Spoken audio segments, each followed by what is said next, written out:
le syndrome des ovaires polykystiques ou SOPK. Bonjour à toutes et à tous, j'espère que vous allez bien. Je suis heureuse de vous retrouver dans cette nouvelle émission dédiée aux femmes. Si tu n'es pas abonné à la chaîne, je te laisse le faire pour ne manquer aucune émission. Le syndrome des ovaires polykystiques ou SOPK est la maladie hormonale la plus fréquente chez les femmes en âge de procréer. Ce syndrome est malheureusement responsable de troubles de la fertilité, pilosité ou de complications métaboliques telles que le diabète. À l'heure actuelle, il n'y a pas de traitement spécifique, mais les recherches actuelles permettront de mieux connaître les mécanismes à l'origine de cette pathologie. C'est Emma Pouessamama, pharmacien, bientôt thésée, qui répondra à toutes les questions que l'on se pose lorsque nous sommes atteintes d'un SOPK. Le sujet de sa thèse est réseaux sociaux, internet, littérature, des outils complémentaires pour permettre aux femmes de mieux connaître le SOPK et donc de mieux vivre avec. Et c'est tout de suite dans les interviews de Rebecca. Nous les femmes, nous avons une vie à 1000 à l'heure et nous nous retrouvons facilement dépassées. Je m'appelle Rebecca Attias, je détiens le diplôme de docteur en pharmacie et j'ai créé cette chaîne pour vous aider dans votre quotidien de femme et de maman. Comment ça se passe? Je vous propose une interview toutes les semaines avec un spécialiste pour aborder tous les thèmes relatifs à la femme, la maternité et le postpartum.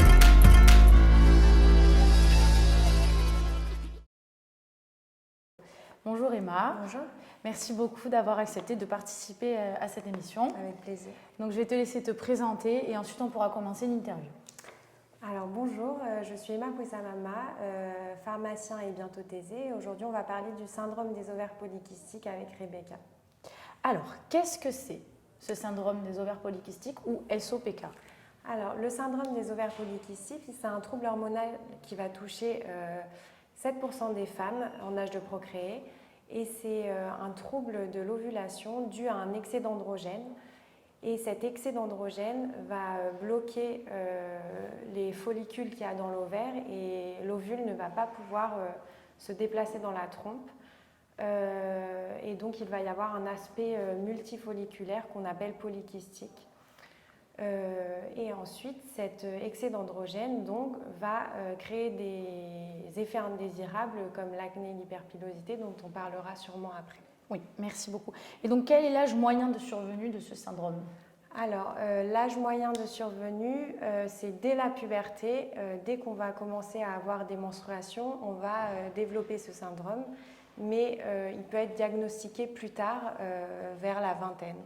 Ok, merci. Donc, quels sont les principaux symptômes?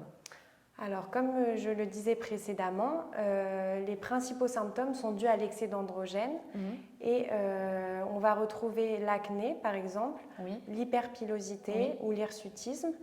La différence entre les deux, c'est que l'hyperpilosité, ça va être le fait d'avoir des poils dans des endroits normaux du corps, comme sous les aisselles, sur le pubis, etc., mais en excès. Donc, les femmes SOPK vont en avoir en excès. Et l'hirsutisme, ça va être le fait d'avoir des poils sur des endroits qui sont normalement imberbes, comme le bas du ventre, sous le menton. Et donc, les femmes SOPK peuvent avoir ce symptôme dû à un excès d'androgène. Ensuite, on va retrouver la résistance à l'insuline, qui peut amener à un diabète de type 2. Le surpoids peut être observé ou l'obésité. On peut avoir aussi donc des troubles des menstruations, des troubles de l'ovulation qui peuvent amener à une infertilité. Ok, alors merci. Est-ce que des facteurs environnementaux ou par exemple une mauvaise alimentation, donc la pollution, etc., peuvent engendrer un SOPK? Est-ce qu'il y a un lien entre les deux? Alors, il y a eu des études à ce propos, mais pas de résultats concluants. On ne sait pas s'il y a vraiment un lien entre les deux. Il y a une part génétique, mais ce n'est pas le seul facteur. En revanche, même si on ne sait pas s'il y a des causes environnementales, de pollution, d'alimentation, on sait que le syndrome, les symptômes du syndrome peuvent être améliorés avec une bonne alimentation et avec une qualité de vie équilibrée. D'ailleurs, tu as un Instagram qui s'appelle Aime-toi, qui est très beau et en plus très intéressant puisque tu parles beaucoup d'alimentation, tu fais des conseils nutritionnels. Donc, quel aliment tu conseilles pour améliorer du coup, les symptômes de ce syndrome, s'il te plaît? Alors, je conseille pas forcément un type d'aliment en particulier, mais plutôt un régime alimentaire équilibré. Oui. On sait que quand on est diabétique ou quand on a une résistance à l'insuline, il faut contrôler le sucre qu'on a dans le sang. Donc, l'alimentation chez une femme qui a le syndrome des ovaires polykystiques serait une alimentation qui est plus faible en glucides et plus riche en protéines. Et on va vraiment contrôler son apport de sucre rapide, éviter de prendre des sucres rapides, comme des choses type le chocolat, des gâteaux industriels. Et on va favoriser les glucides qui sont complets et les sucres lents, donc les pâtes complètes, le riz complet, qui ne vont pas augmenter le taux de glycémie. Oui. Qui peut à terme provoquer un diabète de type 2. Et évidemment, on va favoriser les légumes verts, les fibres, etc. Ok, donc vraiment une alimentation bien équilibrée. Exactement. Ok, merci beaucoup. Quelle est la prise en charge actuelle du SOPK? Alors, on sait que le SOPK, on l'a jusqu'à la ménopause. On ne peut pas le traiter, mais on peut pallier les symptômes grâce à des médicaments. Et le médicament de première intention, ça va être la pilule œstroprogestative ou progestative qui va permettre de bloquer cet excès d'androgène et donc d'éviter l'acné par exemple ou l'hyperpilosité. Et donc ce sera le traitement de première intention. Ensuite, pour les troubles de l'infertilité, on va utiliser le citrate de clomiphène si jamais on se rend compte qu'on a du mal à faire un enfant. Ok, il y a d'autres traitements qui peuvent être proposés en seconde intention? Alors, on peut partir sur des traitements locaux comme le laser. Oui. On peut même faire un dossier avec la sécurité sociale pour être remboursé si on a le syndrome des ovaires polykystiques. Et aussi, on peut utiliser des médecines parallèles si jamais on a des troubles dépressifs, parce que le syndrome peut aussi être sujet aux troubles dépressifs. Donc du type hypnose, acupuncture, etc. Ok, et il n'y a pas d'autres... après la pilule œstroprogestative, on n'a pas d'autres... Alors, effectivement, il y a d'autres choix. D'autres choix. Si tu peux nous en parler vite fait, parce qu'on ne va pas rentrer dans les détails. Mais alors, pour qu'ils aient une idée de la prise en charge. Du coup, après la pilule, si jamais ça n'a pas marché, parce que parfois c'est le cas, les femmes ont toujours de l'acné ou toujours un hirsutisme, on peut proposer des anti-androgènes. Donc ça va être vraiment des molécules qui vont bloquer les androgènes, comme la spironolactone et l'androcure, et qui vont permettre justement d'être plus efficaces que la pilule. Ok, bon, merci beaucoup. Alors, toi, tu as choisi de parler pour ta thèse donc du SOPK. Oui. Pourquoi tu as décidé de parler de ça, s'il te plaît? Et après, on abordera vraiment le thème que tu as posé. D'accord. Du coup, oui, j'ai décidé de faire ce travail de thèse parce que je suis moi-même atteinte du syndrome des ovaires polykystiques et ça a été un combat avant de pallier tous les symptômes. Et donc, je voulais un sujet qui me corresponde et aussi un sujet qui soit féminin et qui soit actuel. Donc, les réseaux sociaux, la communication et les femmes en général. Ok.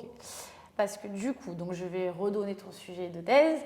Internet, réseaux sociaux et littérature, des outils complémentaires à la consultation pour permettre aux femmes de comprendre ce qu'est le syndrome des ovaires polykystiques et de bien vivre avec. Donc tu as fait une petite étude auprès de femmes souffrant de SOPK. Est-ce que tu peux nous expliquer quelle est cette étude, comment elle s'est passée et quelles sont les conclusions de cette étude? Oui, bien sûr.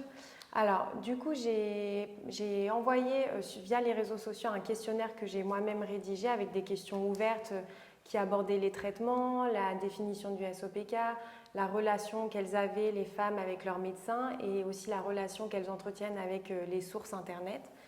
Et j'ai ensuite donc analysé ces questionnaires et j'ai tiré des conclusions sur les réponses qui étaient parfois assez similaires sur les 15 patientes, notamment l'angoisse de l'infertilité. Oui. Donc ce sujet-là, c'est celui qui revient en premier lieu et qui n'est pas, justement, les femmes ne sont pas rassurées par les professionnels de santé apparemment. Donc elles vont sur Internet et parfois c'est utilisé à mauvais escient parce qu'elles sont assez apeurées de ce qu'elles trouvent sur les réseaux. Et donc du coup, toi, quels sites ou réseaux sociaux tu conseilles à ces femmes-là? Donc pour leur permettre de mieux comprendre ce qu'est le SOPK et donc de mieux vivre avec. Alors, j'ai différentes sources à conseiller. Si la personne préfère une source vraiment scientifique avec des explications claires faites par un médecin, je peux conseiller l'article du Monde de Michel Puja avec qui j'ai travaillé, donc l'endocrinologue, qui a vraiment ciblé la problématique et qui l'explique dans cet article. Ensuite, pour les femmes qui préfèrent regarder des vidéos et écouter des podcasts, elles peuvent aller sur le site de l'association SPOPK. Okay. Donc là, il va y avoir tout type de témoignages, des forums, des vidéos. Et donc ça peut être peut-être plus ludique qu'un article. Oui. Enfin, pour celles qui aiment lire et qui aiment la littérature, je conseille le livre de Capucine Quemin, Le Monde à l'ovaire. On va avoir des images très bien dessinées par justement Capucine Quemin, avec des explications qui sont claires, même si on n'a pas un bagage de santé, même si on n'est pas dans la santé, on comprend et c'est très agréable à lire et rassurant.